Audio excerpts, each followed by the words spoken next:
Hello friends. स्वागत करता हूं आप सबका मेरे इस YouTube channel let's learn English पर। दोस्तों, आज मैं आप लोगों के लिए एक नया पैसेज लेके आया हूं जिससे हम लोग आज इंग्लिश से हिंदी में ट्रांसलेट करना सीखेंगे। ठीक है दोस्तों, तो आइए हम लोग स्टार्ट करते हैं। इस पैसेज को इंग्लिश से हिंदी में ट्रांसलेट किया गया, लेकिन क्या क्या रूल लगे हैं आपको नहीं पता है। तो इस पूरे रूल के साथ हम लोग समझेंगे कि कैसे इसको ट्रांसलेट किया गया है। स्टार्ट करने से पहले दोस्तों आप लोग बता दूं, यदि आप इंग्लिश में कमज़ोर हैं, यदि आप हिंदी से इंग्लिश या इंग्लिश से हिंदी में अनुवाद करने में असमर्थ हैं, आप इंग्लिश बुक पढ़ने में असमर्थ हैं, आपकी इंग्लिश हर तरह से कमज़ोर है, तो आप बिल्कुल मेरे इस YouTube channel let's learn English से जुड़ सकते हैं और अपनी इंग्लिश को इम्प्रूव कर सकते हैं। ठीक है दोस्तों, अब जो बच्चे क्लास 10th में हैं या 12th में हैं, जिनको बोर्ड एग्ज़ाम देना है, तो उन बच्चों का मैं बुक अब स्टार्ट करने वाला हूं, क्लास 10th और 12th के बच्चों का। और जो बच्चे न्यूज़पेपर नहीं पढ़ पाते इंग्लिश का, उन लोगों का भी न्यूज़पेपर मैं स्टार्ट करने वाला हूं, ताकि उन लोग की इंग्लिश हर तरीके से सही हो जाए। ठीक दोस्तों, तो चलिए हम लोग स्टार्ट करते हैं। देखिए क्या कर रहा है। इंडिया इज़, इंडिया मतलब भारत, इज़ मतलब है एन एंशियंट, एक प्राचीन कंट्री, प्राचीन देश है। India is an ancient country, Bharat. Listen, India मतलब भारत, इज मतलब है, एन मतलब एक, एन यूज कहाँ होता है, एन यूज होता है एक आर्टिकल है जहां पर अगला सेंटेंस क्या हो, जिसका उच्चारण हिंदी वर्णमाला के स्वर अ से आह तक होता है, तो उसके पहले एन यूज होता है। तो एंशियंट ए बोल रहे हैं ना, एंशियंट, तो उसके पहले एन आएगा, एक के अर्थ में, एक। तो एक के अर्थ में कहेंगे सर अ क्यों नहीं लगाए, तो अ इसलिए लगाए क्योंकि एंशियंट में जब बोल रहे हो आप तो ए बोल रहे हो ना, तो अ से हाथ तक के बीच का आ रहा है कि नहीं, क्यों, इसलिए याद रखिएगा, इसके बीच का प्रोनाउंसिएशन हो तब समझ में आता है। तो India is an ancient country, Bharat क्या है, एक प्राचीन देश है। प्राचीन, एंशियंट प्राचीन होता है, कंट्री देश है। इट्स, अब देखिए इट, इट्स का मतलब इट इज, या इट्स का सॉरी इट इज नहीं होगा, इट्स, इट्स मतलब इसका। ठीक है, इट्स मतलब यहाँ पर इसका अर्थ होगा, ये देखना पड़ता ना इसका जगह क्या है, क्यों, इसका मतलब इसका भारत का।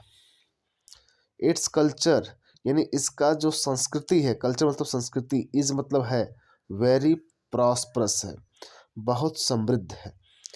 समृद्ध मतलब होता है कि जिसकी कल्चर बहुत बड़ा हो, बहुत समृद्ध हो, बहुत कल्चर से मतलब संस्कृति से भरा पूरा देश है ये। आप लोग देख भी सकते हैं, उत्तर पश्चिम हो गया, पूरब पश्चिम उत्तर दक्षिण, पूरा भारत अलग अलग कल्चर में ढला हुआ है। तो यह हमारी कल्चर क्या है, बहुत ही प्रॉस्परस है, बहुत समृद्ध है। This impression, the impression of its, the impression में से होता है कि प्रभाव या छाप, the impression of its culture, its culture हो गया, अपॉस्ट्रोफी लगना चाहिए, इट्स कल्चर हो गया, यानी इसके संस्कृति का जो छाप है, प्रभाव है। द इम्प्रेशन प्रभाव, ऑफ मतलब का की के, इट्स मतलब इसका, कल्चर संस्कृति, इसके कल्चर का जो प्रभाव है या छाप है, can be seen, can be सकना सकते के लिए अर्थ होता है, संभावना के रूप में बी अर्थ होता है। तो कैन बी सीन देखा जा सकता है, जब कैन बी आ गया ना, जब भी कैन बी आ जाए, कैन बी या मे बी आ जाए, ठीक है, तो हमेशा इसके साथ वर्ब का थर्ड फॉर्म होता है। तो यहाँ सीन लगा है ना, सी का ही थर्ड फॉर्म क्या है, सीन, क्योंकि सेकेंड फॉर्म क्या होता है, सा होता है। गेटिंग, तो कैन बी, मे बी, इन सब के बाद वर्ब का थर्ड फॉर्म, क्योंकि इसका प्रयोग का संभावना दिखाने के लिए, संभावना प्रोबेबिलिटी के लिए किया जाता है। तो देखिए क्या कहा जा रहा है, तो इसका कल्चर कैन बी सीन देखा जा सकता है, इन मेनी कंट्रीज, कई देशों में, अनेक देशों में, इन मेनी, मेनी मतलब अनेक या कई, कंट्रीज देशों में, ठीक है। इसके जो कल्चर है, इसके संस्कृति का जो छाप है, वह कई देशों में क्या किया सकता है, देखा जा सकता है। ओके, फिर देखिए, दिस कंट्री इज नोन। अब यहाँ इस के बाद नोन लगा है, इस के बाद नोन लगा है, KNOWN लगा है, तो ये वर्ब का थर्ड फॉर्म है। जब भी हेल्पिंग वर्ब के बाद इज MR के बाद थर्ड फॉर्म लिखे तो सेंटेंस किस में है, पैसिव में। किस में है, वो सेंटेंस पैसिव में है, ठीक है। और पैसिव में क्या होता है, वहां पर किसी के द्वारा किया जाता है, ठीक है, ध्यान दीजिएगा।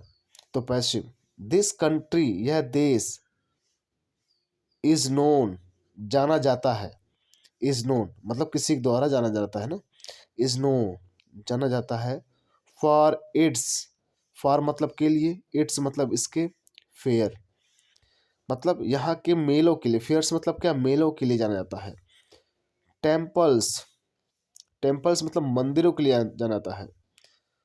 संत्स मतलब साधु जो संत होते हैं उनके लिए जाना जाता है। एंड फेस्टिवल्स और त्योहारों के लिए जाना जाता है। ओके, तो ये कहा जा रहा है दिस कंट्री, यह जो देश है, इज नोन, यह जाना जाता है फॉर इट्स फेयर,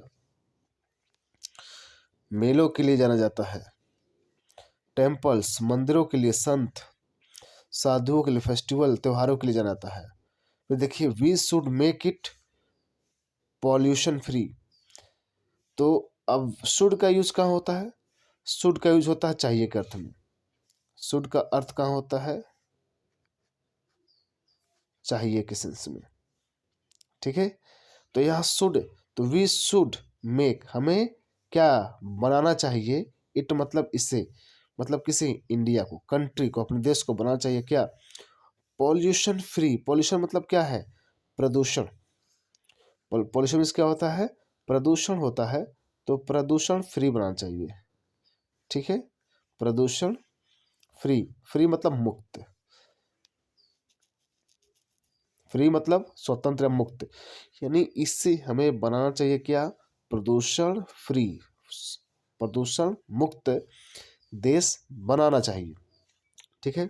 ये भाई हमारे फंडामेंटल ड्यूटीज हैं, हमारे कर्तव्य है कि हम इंडियंस हैं तो भाई अपने कंट्री का, कल्चर का हम लोग लुक आफ्टर करना चाहिए, देखभाल करना चाहिए। ओके, एक बार फिर से मैं जल्दी बता देता हूँ।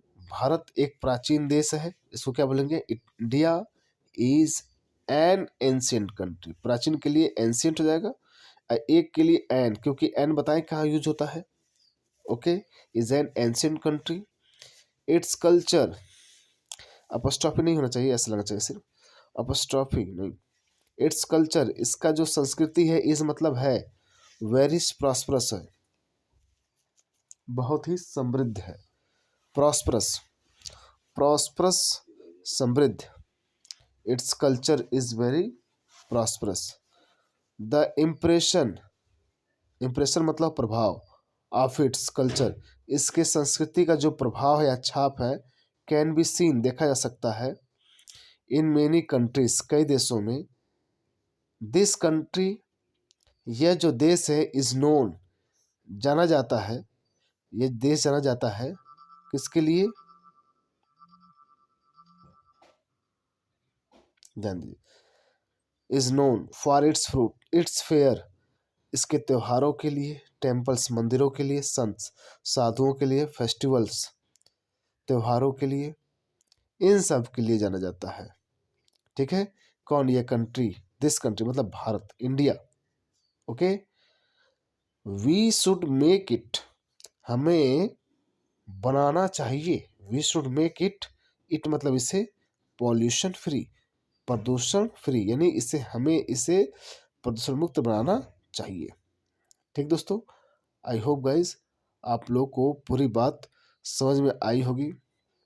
तो दोस्तों ध्यान दीजिए, कुछ ऐसे वर्ड्स थे जैसे एंशियंट मतलब प्राचीन होता है, कंट्री मतलब देश होता है, कल्चर मतलब संस्कृति होगा, प्रॉस्परस मीन्स क्या होता है भाई?